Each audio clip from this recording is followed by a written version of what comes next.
Oke semuanya, balik lagi di bedah obrolan. Nah, kemarin kita sudah membahas cara untuk mendaftarkan akun sekolah atau nanti akun siswa yang dibuka pada tanggal 10 pukul 3 sore itu dengan akun di LTMPT. Jadi sekali lagi ya teman-teman, kalau teman-teman di sekolah itu harus mempunyai akun LTMPT semua. Kenapa?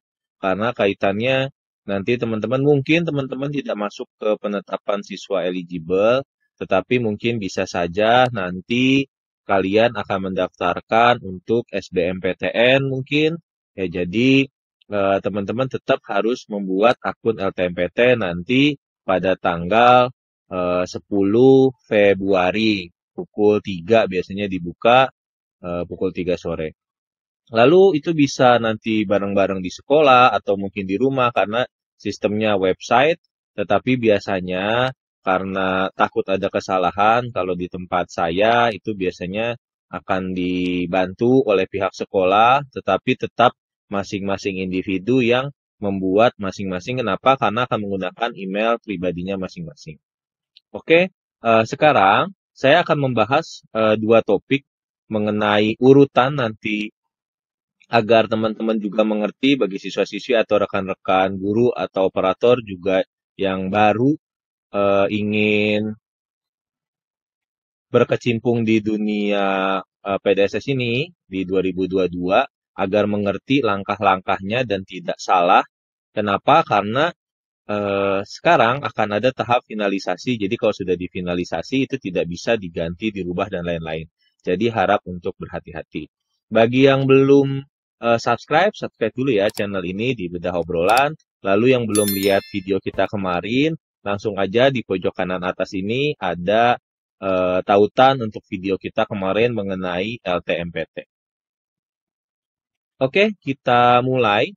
Pertama saya akan menjelaskan mengenai presentasi aplikasi PDSS. Nanti yang kedua akan ada saya akan informasikan mengenai daya tampung SMPTN di tahun lalu yang kebetulan mungkin teman-teman eh, tidak mengetahui websitenya, ya tidak mengetahui websitenya sehingga ada kesalahan atau salah strategi nih, salah strategi kenapa? Karena eh, nanti teman-teman akan dalam tanda kutip akan bersaing atau akan berkompetisi dengan teman-teman dari sekolah lain berkaitan dengan nilai. Jadi kalau memang daya tampungnya besar, pasti nanti akan saingannya pun besar. Tetapi sebelum itu saya akan jelaskan dulu mengenai presentasi aplikasi PDSS yang bisa rekan-rekan download sebenarnya di websitenya LTMPT.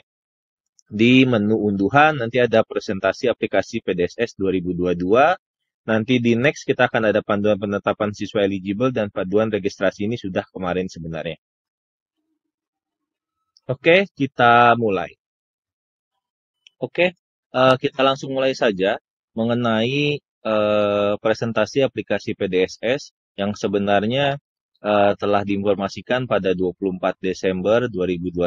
Mungkin yang sudah mendengarkan bisa mengerti dan mungkin kalau ada kekurangan nanti bisa langsung diketik aja di kolom komentar kalau memang nanti ada kesalahan dari saya ya atau ada kekurangan mungkin bisa langsung di revisi saja di kolom komentar ya semua. Oke, tahap pengisian PDSS itu ada 4. Ada verifikasi data sekolah, lalu ada pengisian siswa eligible, lalu ada pendefinisian kurikulum dan pengisian nilai. Lalu login, kemarin pernah saya infokan mengenai loginnya kemana. Itu, mohon maaf ya, loginnya itu di pdss.ltmpt.ac.id. Ya. Itu sudah bisa, kalau ini kan karena masih data tahun sebelumnya, kalau sekarang sudah bisa ya, sudah bisa dengan data di tahun ini. Kemarin saya pernah tunjukkan di video sebelumnya, itu real benar-benar jumlah siswa di tempat saya pada tahun ini. Lalu ada profil sekolah. Nah, ini teman-teman semua harus dipastikan benar-benar satu dengan nama kepala sekolahnya, akreditasinya yang penting, ya akreditasinya. Jika ada kesalahan, segera harus melaporkan atau bagian kurikulum melaporkan baik itu ke operator untuk memverifikasi dan menvalidasi lewat verbal SP namanya. Ya, jadi teman-teman kalau nanti ada kesalahan di sana di profil sekolah ini baik login untuk sekolah ya, bukan untuk siswa-siswi, itu nanti langsung saja diedit di verbalsp.data.kepdikbud. Lalu verifikasi data sekolah, jurusan sekolah. Nah, ini untuk tahap pertama sebelum finalisasi. Jadi, kalau data jurusan ini tidak difinalisasi, otomatis tidak akan bisa menetapkan siswa eligible, teman-teman. Nah, jadi contoh kalau misalnya ada IPA dan IPS, nanti akan ada jumlah kuotanya juga. Itu tolong dilihat baik-baik, jangan sampai salah. Ya, cara mencek kuotanya kemarin sudah saya jelaskan juga di video sebelumnya. Kalau yang belum, linknya juga tadi sudah saya lampirkan atau nanti di kolom caption, yaitu nanti akan saya lampirkan juga video yang sebelumnya. Ya, jadi itu tolong dicek dan diceklis dua-duanya. Kalau jurusan ada IPA IPS, kalau SMK mungkin dengan jurusannya masing-masing sesuai sekolahnya. Lalu ini verifikasi data sekolah, finalisasi. Ya, jadi kalau sudah itu harus difinalisasi data sekolahnya, harus benar-benar datanya sudah sesuai ya teman-teman. Kalau belum, tolong diperbaiki dulu, jangan sampai difinalisasi. Jadi setelah diperbaiki, nanti diperbarui datanya kembali di PDSS, baru setelah itu difinalisasi. Itu baru tahapan pertama, tadi saya bilang ada 4 tahapan.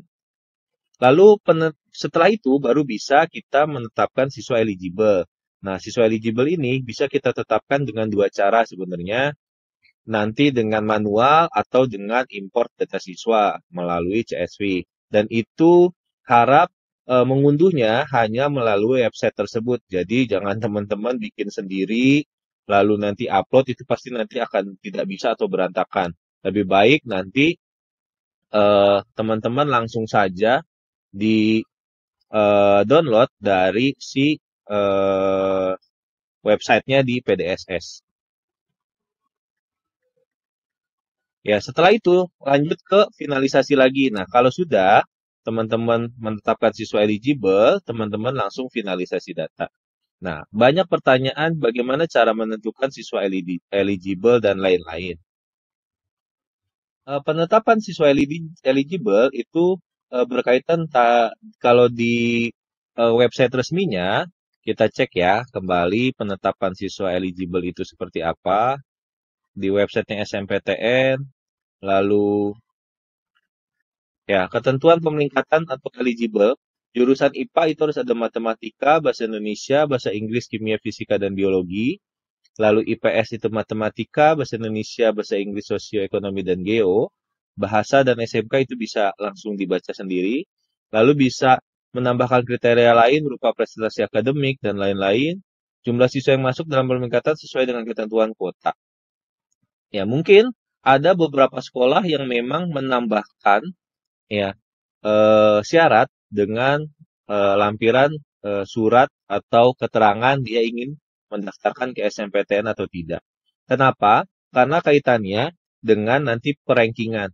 Contoh, semisal ada anak yang memang nilainya bagus, tetapi memang tidak ada atau tidak ada keinginan untuk SNMPTN, otomatis akan merugikan temannya yang lain.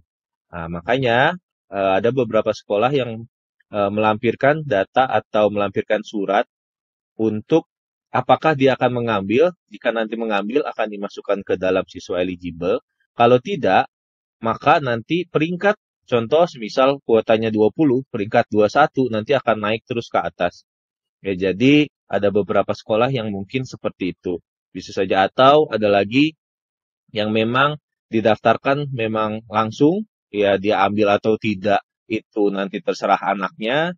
Nanti ada lagi memang yang, wah ini nilainya sama, tetapi dia bisa berbakat dalam musik, dalam lain-lain, terus sering ada prestasi akademik, nilai OSN dan seterusnya, ya. Terus misalnya pernah olimpiade di mana dan lain-lain itu mungkin dari kriteria sekolah bisa dimasukkan nanti di siswa eligible tersebut.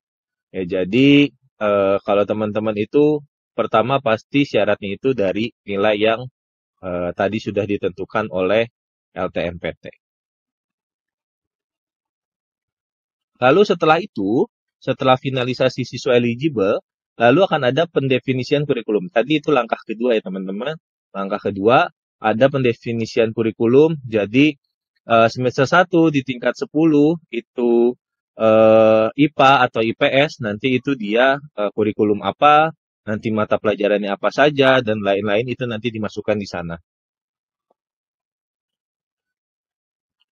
Lanjut tentang finalisasi data kurikulum. Jadi langsung dimasukkan tentang si data kurikulumnya.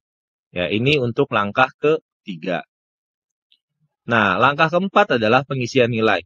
Nilai ini ya diisi sesuai dengan nama anak yang eligible. Contoh, kalau tadi kuotanya ada 20, berarti kita mengisi untuk 20 anak. Tetapi yang diisi itu biasanya semua mata pelajaran, kecuali ada beberapa mata pelajaran mulok itu yang memang tidak dimasukkan kalau tidak salah. Ya, kalau tidak salah itu ada beberapa pelajaran mulok yang memang tidak dimasukkan. Ya, silakan mengisi nilai untuk semua siswa. Pengisian bisa dilakukan satu persatu atau import nilai menggunakan CSV. Ya, mohon hanya menggunakan CSV dari hasil downloadan sama seperti yang tadi. Yang penetapan siswa eligible itu CSV-nya hanya dari downloadan di unduh template ini. Ya, diunduh template itu teman-teman unduh saja. Nanti templatenya teman-teman isi nilainya dan lain-lain. Dan diharapkan nilainya nilai bulat kalau bisa. Kenapa? Takutnya nanti ada perbedaan jika teman-teman ada nilai koma dan lain-lain. Lalu setelah itu tahap keempatnya finalisasi dari pengisian nilai. Ya, kalau ini pengisian status khusus siswa, jika ada pindahan, pindah naik kelas dan lain-lain, itu nanti nilainya statusnya disendirikan. Oke, itu mengenai presentasi aplikasi atau langkah-langkah. Nanti selanjutnya akan saya jelaskan setelah tanggal 10 mungkin agar kita bisa lihat ya nanti satu persatu tampilannya seperti apa. Nanti bisa dilihat lebih rincinya. Jadi jangan lupa di subscribe dulu channelnya. Setelah ini saya akan jelaskan mengenai daya tampung untuk siswa-siswi mendaftar di SNMPTN. Sekarang saya lanjutkan mengenai daya tampung. Ini masih di data yang tahun lalu ya. Kalau saya lihat data di tahun lalu. Nah, teman-teman, ya ini untuk si data PTN rtmpt.ac.id. Ya, jadi teman-teman ini ada daya tampung dan lain-lain mengenai daftar universitas negeri. Jadi teman-teman bisa lihat beberapa universitas negeri dengan daya tampungnya. Contoh, semisal jika teman-teman daftar, contoh di Universitas Diponegoro misalnya, peminat di 2020 dari kesehatan masyarakat itu ada 2058 orang atau 2058 peserta. Ternyata daya tampungnya hanya 95 orang. Ya, jadi itu jauh sekali ya untuk daya tampungnya pasti teman-teman akan saingan dengan banyak peserta ini. Ya, jadi teman-teman harus lihat benar-benar dari jurusan apa, prodi apa dan lain-lain. Teman-teman harus melihat ruang untuk daya tampungnya yang banyak tetapi peminatnya yang sedikit. Itu peluang teman-teman untuk mendapatkan PTN itu bisa lebih besar lagi. Contoh semisal kita cari ya teman-teman sampai kira-kira yang tidak terlalu banyak.